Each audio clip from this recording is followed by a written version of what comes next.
Eh bien salut à tous, c'est Max et aujourd'hui on se retrouve pour notre épisode 2 de la série Discord.js dans la version V14 et aujourd'hui on va s'intéresser au lancement de notre bot. C'est-à-dire qu'on va tout simplement faire les premières lignes de code qui vont nous permettre de démarrer notre bot et qu'il soit dans un affichage online sur Discord et non sur un affichage offline comme il est actuellement. Mais avant que la vidéo commence, surtout n'hésitez pas à vous abonner ou à mettre un like et même mettre un commentaire, ça aide énormément la chaîne en termes de visibilité sur YouTube. Et surtout, n'ayez pas peur, mettez un commentaire si vous avez un bug ou quoi que ce soit. Je serai là pour vous répondre. Parce que parfois, ça peut arriver qu'on ait un bug qui n'a pas vraiment de sens parce qu'on fait la même chose que l'utilisateur en face et pourtant on a quand même ce bug, donc surtout n'hésitez pas. Sur ce, je vous laisse là-dessus, bonne vidéo.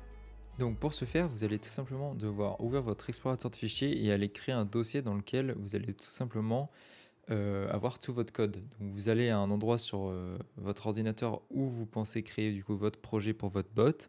N'importe où, ça n'a pas d'importance. Tant que vous créez un dossier dans lequel on aura tous nos fichiers, c'est parfait. Une fois que vous avez trouvé un endroit qui vous convient, on va tout simplement se rendre du coup dans ce dossier, faire un clic droit et pour les personnes qui sont sur Windows 11, il suffit de cliquer sur Show More Options. Pour ceux qui sont sur Windows 10, etc., ça vous a déjà affiché ceci, donc vous étiez en train d'attendre.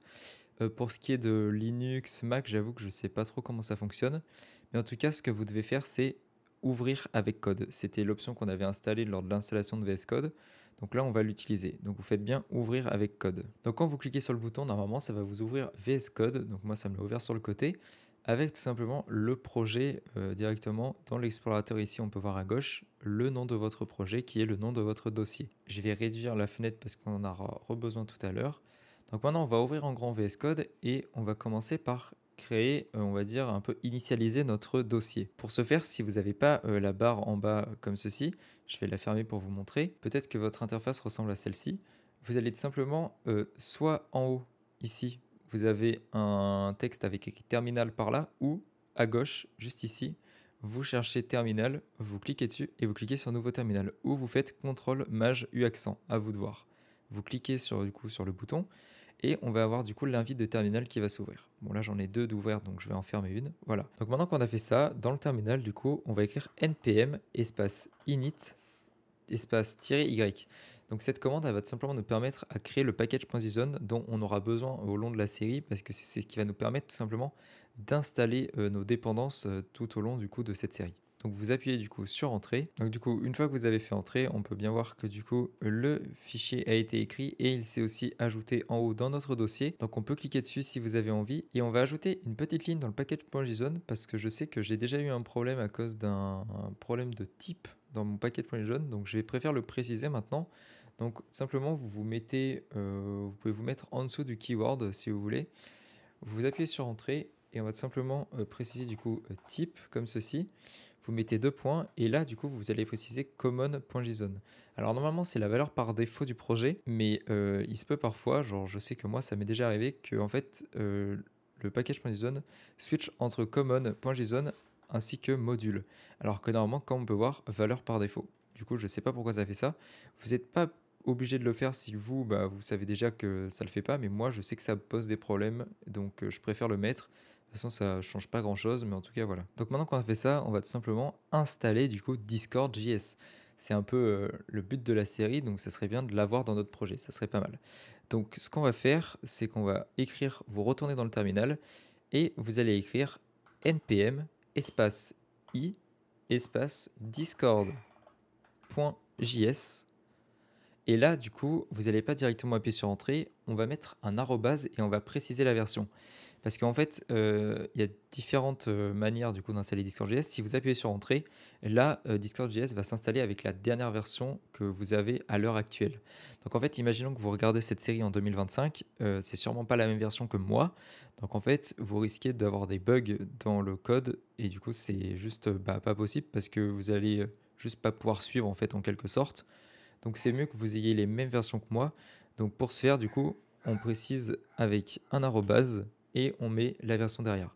Donc nous, la version qu'on va utiliser, c'est la 14.16.1, c'est la dernière version à l'heure actuelle.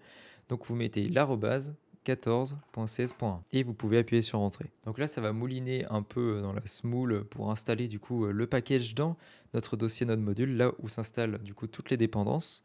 Et on peut voir aussi qu'on a un packagelog.json qui s'est créé. Donc ça, c'est un peu les configs, on va dire, de notre dépendance. Donc on n'y touche pas.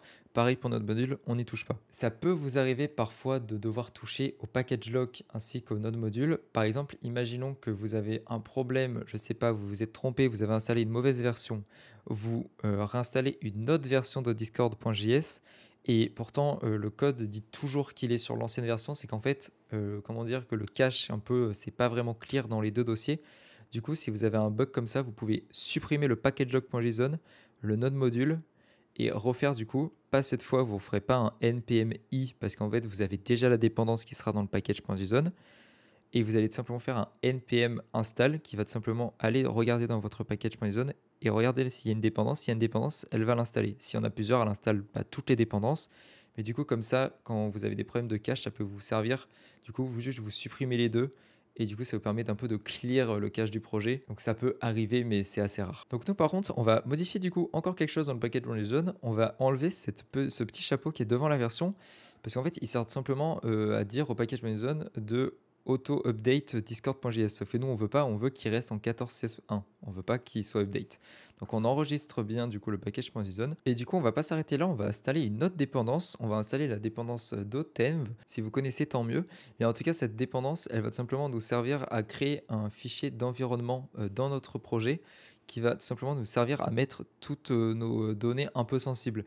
Donc par exemple, comme le token de notre bot, ou par exemple, je ne sais pas si on utilise pendant la série une autre API, mettre du coup un mot de passe, je sais pas, une adresse mail, etc. Donc en gros, des trucs sensibles qu'on ne veut pas que les autres utilisateurs aient accès. Donc pour ce faire, du coup, on va utiliser une variable d'environnement tout simplement grâce au fichier d'environnement. Donc pour ce faire, du coup, vous allez dans votre terminal et pareil, hein, le même procédé que discord.js, donc npm espace i espace du coup dotenv, donc D-O-T-E-N-V. Et là, du coup, si vous voulez, vous pouvez mettre arrobase avec la version que je vais utiliser, donc la 16.4.5. Donc à l'heure actuelle, c'est la dernière. J'avoue que je ne pense pas que Dotenv ait des conflits si vous n'utilisez pas la même version que moi, parce qu'il n'y a pas, je pense, grand-chose qui va changer dans la manière de faire. Donc vous pouvez utiliser une autre version si vous voulez, mais si vous préférez rester sur la même version, restez sur la même version que moi. Donc nous, on appuie sur Entrée. Donc là, ça va mouliner, bon, ça allait très rapide. Pareil, on retourne dans le package.json et on enlève le petit chapeau pour éviter qu'il fasse les auto-updates parce que du coup, on va rester sur les mêmes versions pour rester sur la même cohérence que notre Discord.js. Donc une fois qu'on a fait ça, on va tout simplement pouvoir créer notre premier fichier qui va être le index.js. Donc à gauche dans l'explorateur, vous pouvez soit cliquer en haut sur le petit fichier ici, soit cliquer directement dans la case rectangulaire, faire un clic droit et faire un nouveau fichier. Et là, vous allez pouvoir écrire à l'intérieur, du coup, index.js. Donc une fois qu'on est là, on va pouvoir enfin, du coup, commencer à écrire notre première ligne de code. C'est-à-dire, on va commencer par tout simplement importer, enfin récupérer une classe qui appartient à Discord.js.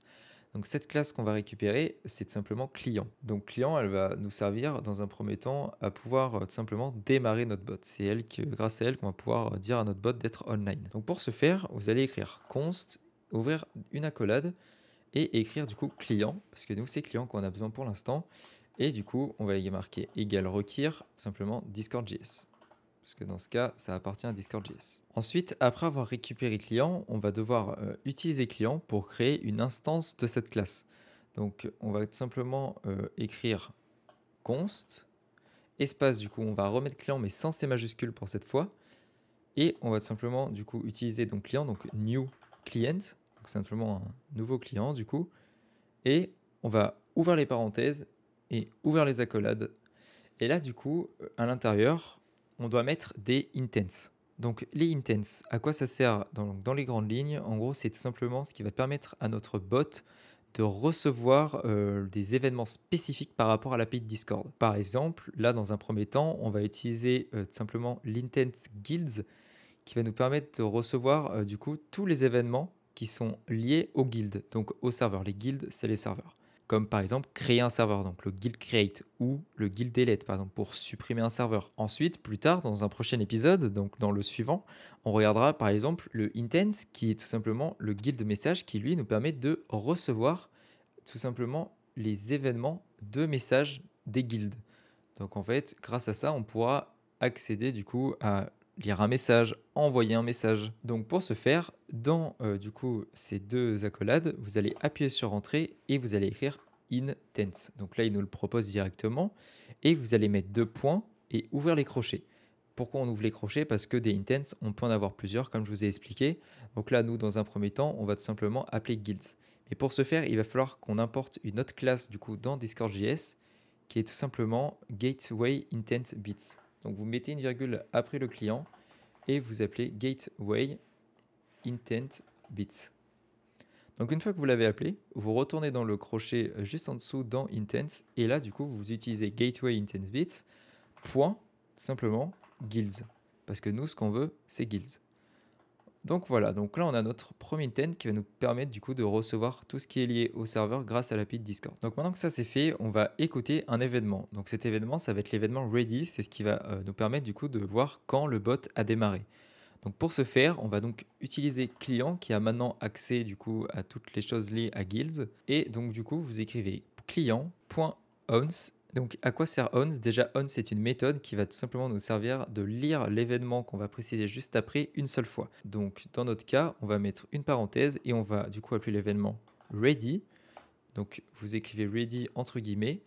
Ensuite, on met une petite virgule et on va tout simplement faire un callback. Donc vous mettez parenthèse flèche et vous ouvrez les accolades. Donc vous mettez à l'intérieur de votre callback et on va écrire un console log qui nous permettra de voir du coup quand est-ce que notre bot a démarré dans le terminal.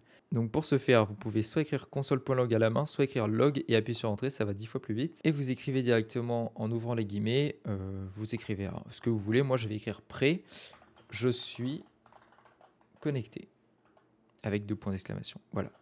Donc ça, du coup, c'est ce que le bot va indiquer dans notre terminal quand il aura démarré. Donc là, on a presque fini. Il nous manque plus qu'à rajouter une dernière ligne qui est tout simplement le token de notre bot. Donc la chose un peu la plus importante qui va nous servir du coup à connecter du coup le bot un peu du coup à Discord et lui indiquer qu'on est bien du coup un bot de Discord. Donc pour ce faire, on va encore utiliser une autre méthode de du coup client qui est tout simplement login. Et donc là, du coup, vous mettez les parenthèses, sauf que vous vous doutez bien qu'on ne va pas mettre du coup le token en brut. Et on va faire intervenir du coup d'Otemv. Donc comment ça se passe pour l'intervention d'Otemv? Déjà, avant de commencer, vous retournez dans l'explorateur à gauche, vous pouvez soit cliquer là, soit faire clic droit, nouveau fichier, et on va créer un nouveau fichier qu'on va appeler .env. Donc une fois que vous avez créé ce .env, vous allez tout simplement écrire Discord token égale. Vous pouvez l'appeler comme vous voulez, mais en tout cas, c'est pour que ça soit intuitif et pas qu'on marque, par exemple, vu que là, c'est le Discord token, on va pas écrire Google API, par exemple, vous avez compris. Donc nous, on reste sur Discord token comme ça, écrit de cette manière, comme nom. Donc pour ce faire, vous allez aller dans votre navigateur et vous rendre sur le Discord Developer dans la section Application. Une fois que vous y êtes et que vous vous êtes bien connecté en haut, sinon ça risque pas de marcher, vous allez aller dans My Application et cliquer sur celle que vous êtes en train d'utiliser. Je vais ouvrir en grand. Vous allez ensuite vous diriger dans la section bot à gauche et tout simplement descendre en mettant un petit coup de souris, même vous n'êtes même pas obligé d'ailleurs, on ne va pas mettre de coup de souris. Vous allez avoir la section token avec marqué pour votre sécurité, ne montrez pas, etc. Nous, on va cliquer sur Reset Token. Donc là, on va dire oui qu'on est d'accord. Il va vous demander votre mot de passe pour vérifier que c'est bien vous. Une fois que vous avez rentré votre mot de passe et que vous avez appuyé sur Submit, vous pouvez du coup directement re-regarder dans Token et voir que votre token apparaît juste ici. Vous pouvez soit le sélectionner à la main, soit appuyer sur Copy, c'est à vous de voir.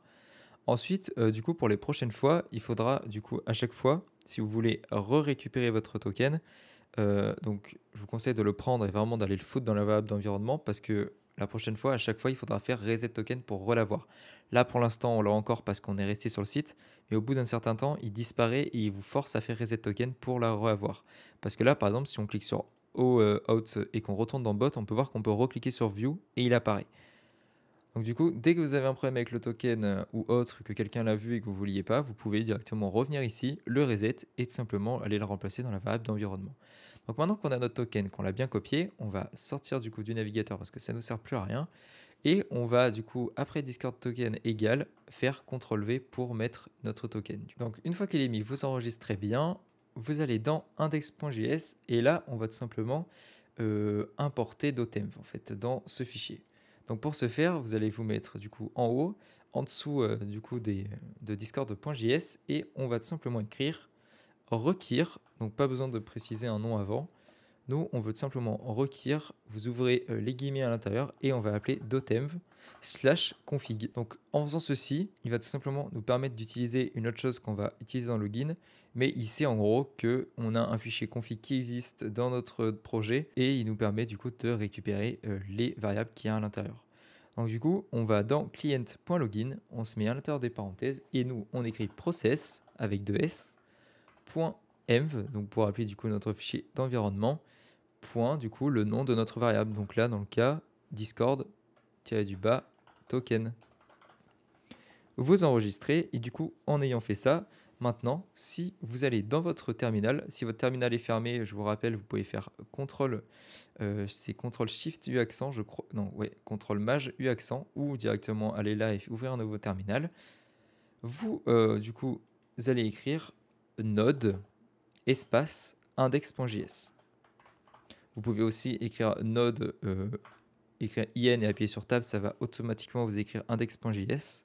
Le point slash n'a pas d'importance parce qu'en fait, il veut tout simplement dire qu'il est en train de regarder dans le répertoire actuel. Et du coup, une fois qu'il y a ça, on peut tout simplement appuyer sur entrée. Et là, on va voir que notre bot a marqué prêt, je suis connecté. Et si on se dirige sur Discord, je vais le chercher, il est là. Et ben, on peut voir que notre bot est du coup app est maintenant en online, tout simplement. Donc du coup, on arrive à la fin de cette vidéo. Et du coup, dans le prochain épisode, on regardera ensemble les events. Donc pour pouvoir, du coup, au lieu de mettre tous nos events, comme vous avez pu voir, comme on a fait du coup là tout de suite, on a mis notre event ready dans l'index.js. Ben ça, on le fera du coup dans un dossier à part où on va du coup tout gérer séparément pour avoir un dossier bien structuré et un projet assez propre. En tout cas, j'espère que cette vidéo vous aura plu. Et sur ce, on se retrouve tout à l'heure pour le prochain épisode.